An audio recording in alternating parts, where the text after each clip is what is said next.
Hello students, welcome to my channel basic study notes. This is Pankaj Saini. आज हम अपने इस चैनल बेसिक स्टडी नोट्स पर क्लास 7 के लिए क्लासेस स्टार्ट कर रहे हैं। तो जो बच्चे नए जुड़ रहे हैं वो सभी चैनल को सब्सक्राइब कर लें, जिससे आपको आने वाली सभी वीडियो क्लास के बारे में अपने आप ही पता चलता रहे। और वीडियो अच्छी लगे तो वीडियो को लाइक भी करें। अब हम अपनी क्लास स्टार्ट करते हैं। देखते हैं स्टूडेंट्स, तो क्लास 7 के स्टूडेंट्स में सबसे पहले हम क्या करते हैं, आपको ये बता देता हूँ कि सबसे पहले हम पढ़ाएंगे आपको यूनिट फर्स्ट, ठीक है नहीं, अंकगणित। इसके अंदर आपका क्या है, सबसे पहला चैप्टर है आपका पूर्णांक, जिसे हम इंग्लिश में बोलते हैं इंटीजर्स। तो सबसे पहले हमें ये समझना है कि पूर्णांक होता क्या है, ठीक है नहीं। सबसे पहले हम पूर्णांक के बारे में बातें करेंगे। पूर्णांक मैं आपको समझा देता हूँ, तो अपनी कॉपी पेन निकाल लीजिए और नोट करते रहिए, ठीक है। इसे हम बोलते हैं पूर्णांक, इंग्लिश में बोलते हैं हम इंटीजर्स, ठीक है। तो स्टूडेंट्स यहाँ पे ये नंबर लाइन है, हमारी संख्या रेखा है। हम बीचों बीच क्या देते हैं, 0, फिर 1, 2, 3, -1, -2, -3, इस तरीके से स्टूडेंट ये आगे ऐसी बढ़ती रहेंगी। जैसे 3 के बाद 4 जाएगा, 4 के बाद 5, 5 के बाद 6, इसी तरीके से पीछे को बढ़ती रहेंगी। -4, -5, -6, ये ऐसी बढ़ते बढ़ते प्लस अनंत तक जाएंगी, ये माइनस अनंत तक जाएंगी। इसे बोलता है स्टूडेंट अनंत।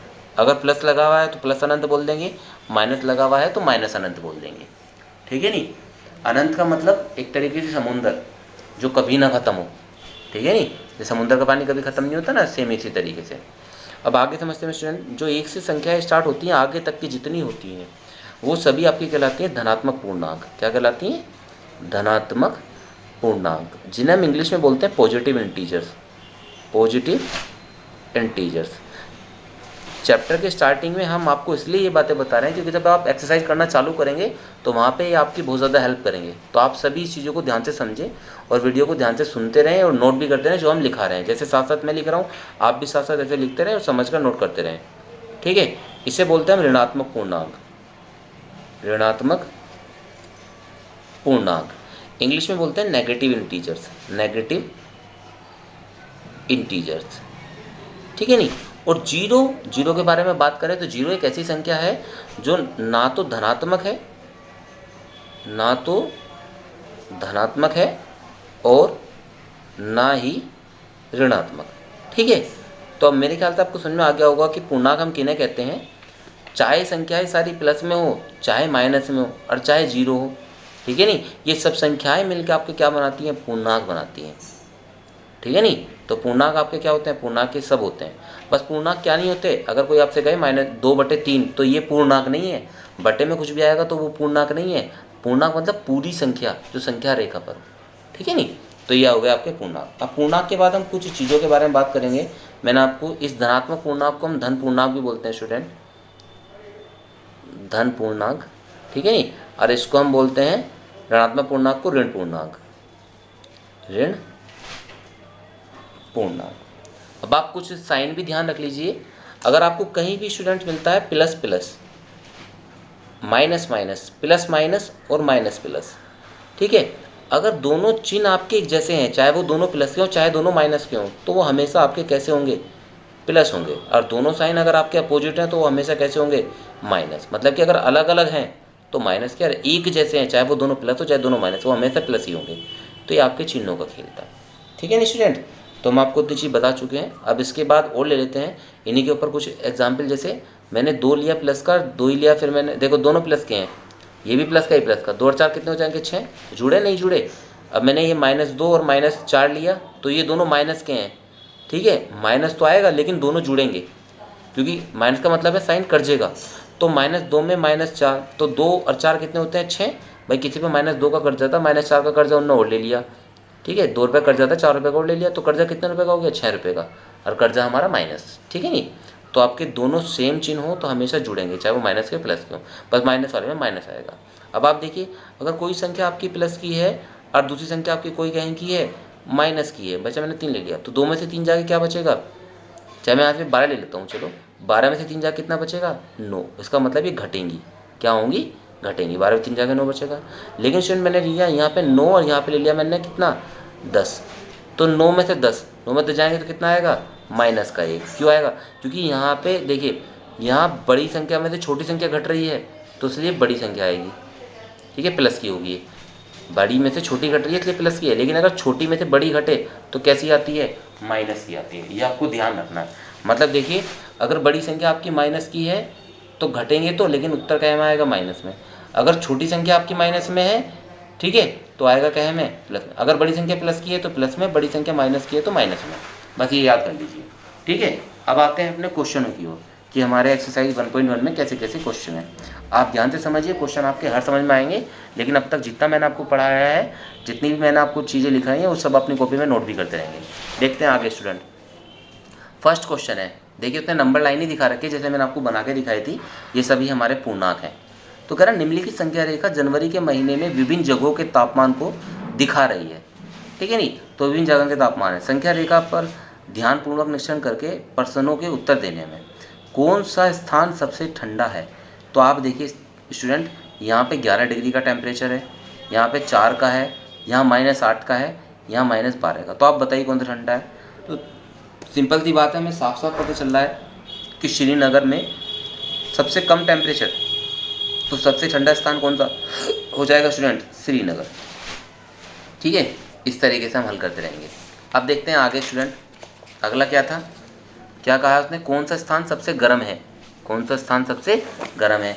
तो वही टेबल इसमें जाएंगे, तो सबसे गर्म आपको कौन दिखाई दे रहा है, जयपुर, ठीक है नहीं। तो दूसरे का क्या जाएगा आपका, जयपुर। आप भी अपनी बुक निकाल के उसमें नोट करते रहिए, बुक नहीं है तो वीडियो को पॉज करके यहाँ पे देखते रहिए, ठीक है नहीं, और नोट भी करते रहिए।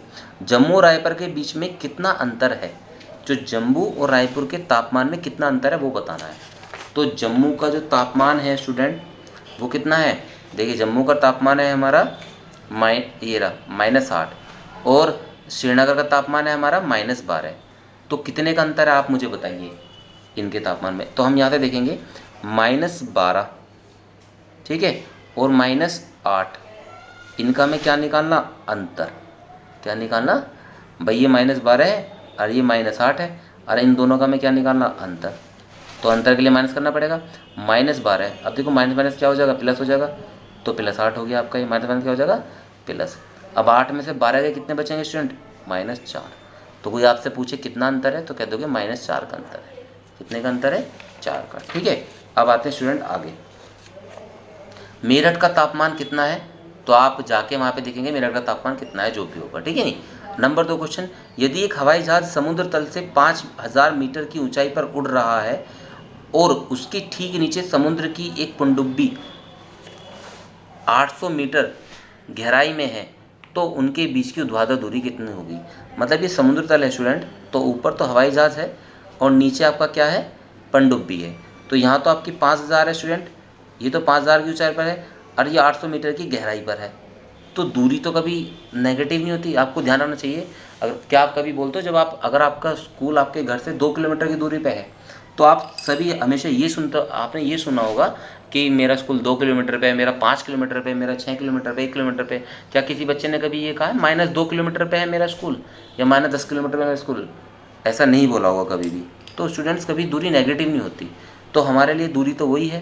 तो 5000 ये दी और 800 ये दी, तो कितनी दूरी हो गई, तब दोनों को जोड़ेंगे 5800। कितनी हो गई, 5800 मीटर। तो इन दोनों के बीच की दूरी कितनी हो जाएगी, 5800 मीटर, ठीक है नहीं। बस मतलब दोनों को जोड़ना है। अब इससे अगला क्वेश्चन देख लीजिए, सोमवार को बद्रीनाथ का तापमान -10 डिग्री सेंटीग्रेड था, मंगलवार को 3 डिग्री सेंटीग्रेड और घट गया। मतलब -10 था और 3 और घट गया। घटने का मतलब जब -10 था तो घट के वो -3 घटा, ठीक है, घटा ना। तो -10 से -3 घटा तो कितना हो गया, -13 हो गया। कितना हो गया, -13। अब चलो उससे आगे, बुधवार को 5 बढ़ गया, मतलब 5 डिग्री गर्म हो गया, बढ़ गया, ठीक है। तो -13 प्लस के 5। अब सिंपल सी बात है, हमारी जो बड़ी संख्या है वो कहें की है, जो 13 है, जो 5 है, इन दोनों में बड़ा कौन है, 13। जो बड़ी संख्या हमारी कहें की है माइनस की, इसलिए उत्तर कहे में आएगा माइनस में। ये घटेंगे तो, लेकिन उत्तर कहे में आएगा माइनस में। तो 5 में से 13 के कितने बचेंगे, 8। तो इसका मतलब कितना अंतर आया आपका, बुधवार को तापमान कितने पर समाप्त होगा, -8 पर, ठीक है स्टूडेंट्स। अब इससे आगे चलते हैं। वो कह रहा है निम्नलिखित को जोड़िए, तो इन्हें जोड़ना है। तो इसका मतलब मुझे 72 में कितना जोड़ना है, -64। 72, क्योंकि पहली संख्या हमारी 72 है, दूसरी -64 है, इन्हें जोड़ना है। तो जोड़ेंगे कैसे, मैंने आपको बताया था प्लस और माइनस कितने होते हैं, माइनस। तो यहाँ पे 64 हो गया, ठीक है नहीं, ये वाला क्वेश्चन चल रहा है हमारा ये। और इन्हें सब्ट्रैक्ट कर दो, 12 इधर से ले लेंगे, 12 12 में 4 गए 8, तो 72 में 4 कितने बचेंगे 8, तो इन दोनों को जोड़ने पे कितना आया 8 आया। तो इन क्वेश्चनों में स्टूडेंट जो आपका ये आपका 4 है, क्वेश्चन नंबर 4 जो है आपका ये, ठीक है नहीं, क्वेश्चन नंबर 4 में आपको सभी को एक दूसरे में जोड़ना है, ठीक है। चलो और देख लेते हैं एक दो क्वेश्चन। अगर मैं लेता हूँ सेकंड क्वेश्चन ले लेता हूँ ख, तो ख कैसे होगा, तो ख यहाँ देख लेते हैं हम, देखिए ख कैसे होगा। ख है स्टूडेंट आपका क्या है, -13 और -41, ये दो है, तो इन दोनों को हमें जोड़ना है। तुम कैसे जोड़ेंगे, -13 में हमें जोड़ना है -41, पहली संख्या हमारी ये है, दूसरी ये है, इन दोनों को हमें जोड़ना है। तो कैसे जोड़ेंगे स्टूडेंट, देखिए प्लस और माइनस मैंने आपको क्या पढ़ाया था, माइनस, क्योंकि दोनों अलग अलग चीज़ें, तो यहाँ पे 41। एक चीज़ और बताई थी मैंने, अच्छी चीज़ आपको सोल्व करके बताई थी। देखिए यहाँ पे मैंने क्या बताया था कि दोनों ऐड तो होंगे लेकिन उत्तर आएगा माइनस में, तो मैं इन दोनों को ऐड करूँगा, 3 और 1 4, 4 और 1 5, लेकिन उत्तर आया माइनस में। तो उस तरह से आपका क्या हो जाएगा आंसर। आगे समझ में स्टूडेंट, तो इस तरीके से आपको ये करना है। अब चलते हैं अपने आगे की क्वेश्चन की ओर। तो इस क्वेश्चन नंबर 4 में तो हर जगह स्टूडेंट हमें जोड़ना ही है, ठीक है नहीं। तो इस तरह का भी बता दिया, 2 साइन है तो इस तरह का बता दिया, बाकी इन तरह का भी मैं आपको बता चुका हूँ, ठीक है। अब ज़्यादा करते हैं तो एक बार गए क्वेश्चन और देख लेते हैं, ठीक है। उसके बाद ये आपको क्वेश्चन नंबर 4 के आपके चारों क्वेश्चन नंबर के 4 के सारे पार्ट आपको ही करने हैं। तो गै पे आते हैं, -68 और 76। तो गै पे आए हम अपने यहाँ पे, गै क्या है हमारा -68 और 76, ठीक है। तो यहाँ पे कितना आ जाएगा -68, हमें क्या करना ऐड करना, प्लस के 76। ऐड करने से पहले बस हमें इतना ध्यान रखना कि हमारी बड़ी संख्या कहीं की है, तो इन दोनों में बड़ा कौन है 76, और बड़ा कहीं का है प्लस का, तो उसका मतलब यहाँ पे प्लस का ही आएगा, ठीक है। एक टेंशन तुम्हारी खत्म। अब इन्हें घटाना है, क्योंकि ये प्लस का माइनस का तो घटेंगे, तो क्या होगा यहाँ पे देखिए 6 में से 8 जान सकते, इधर से एक हासिल लेंगे तो 16, 16 में से 8 गए 8, तो इन्हें घटाने पर कितना बचा आपका 8, ठीक है ना स्टूडेंट। आप क्वेश्चन को करके देखेंगे, अगर किसी क्वेश्चन में आपको प्रॉब्लम हो रही है तो आप कमेंट बॉक्स में जाकर बता सकते हैं कि सर मुझे क्वेश्चन नंबर 4 के इस पार्ट में दिक्कत है, क्वेश्चन नंबर 5 के इस पार्ट में दिक्कत है, तो हम आपको पहले उन क्वेश्चनों को समझाएंगे जब आपकी अगली वीडियो स्टार्ट करेंगे। अब आते हैं स्टूडेंट आगे, देखिए क्वेश्चन नंबर निम्नलिखित को घटाना है। अब हमें घटाना है तो घटाएंगे कैसे, देखिए कितना आसान काम है भाई, 23 में से 16 घटाने, ठीक है। तो 23 में 16 घटा कितने आ जाएंगे आपके, ये आ जाएंगे 7, ठीक है। अब वो कह रहा है 0 में से 78 घटाना है, तो 0 में से 78 घटाना है, तो 0 में से 78 घटेंगे तो माइनस के 78 ही बच जाएंगे, ठीक है नहीं। अब यहाँ पे इन्हें घटाना है, तो ये कितना 42 में से 96 घटाने हैं, तो 42 में से 96 घटाने हैं, तो 42 ये -96 घटाना है। तो बस आपको इस बात का ध्यान रखना है कि 42 माइनस माइनस कितने हो जाएंगे प्लस, ठीक है। अब इनके साइन देख लो कैसे होगी, 2 6 8 और 9 4 कितना जगह 13। तो इस तरीके से आपने क्या करा स्टूडेंट, ये भी कर लिया। तो कोई दिक्कत है स्टूडेंट यहाँ तक, तो अब आपको केवल यहाँ पे क्या करना है, घटाने का काम करना है। कैसा काम करना है, घटाने का। तो क्वेश्चन नंबर 5 आप सारे इसी तरीके से कंप्लीट करोगे। अब छठे में आ जाओ, निम्नलिखित का योगात्मक प्रतिलोम व्युत्क्रम क्या होगा। तो योगात्मक व्युत्क्रम का मतलब होता है कि साइन को चेंज करना। अगर आपको कोई चीज़ प्लस की दी गई है तो आप माइनस की कर दोगे, और माइनस की दी गई है तो प्लस की। तो ये माइनस की दी गई तो क्या कर दोगे प्लस की, तो उसका योगात्मक प्रतिलोम कितना आ गया 42। ये प्लस की दी गई तो इसे कहीं की कर दोगे माइनस की, ये माइनस की दी गई तो इसे कैसे कर दोगे प्लस की, ठीक है नहीं। तो आपको केवल चिन्ह बदलना और कुछ नहीं, ये माइनस वाली कहीं की हो जाएगी प्लस की, प्लस वाली कहीं की हो जाएगी माइनस की, ठीक है स्टूडेंट। तो इस तरीके से आपको ये क्वेश्चन करने हैं सभी को। आपका आज काम 6 तक ही होगा, कल कराएंगे आपका आगे का काम। जो बच्चे नए जुड़े हैं वो सभी आप चैनल को सब्सक्राइब कर लें, क्योंकि आपको वीडियो आगे ऐसी मिलती रहेंगी, ठीक है, जिसमें आप अपनी क्लास आगे अटेंड कर सकते हो। वीडियो अच्छी लगी हो तो लाइक करना student. Thank you so much.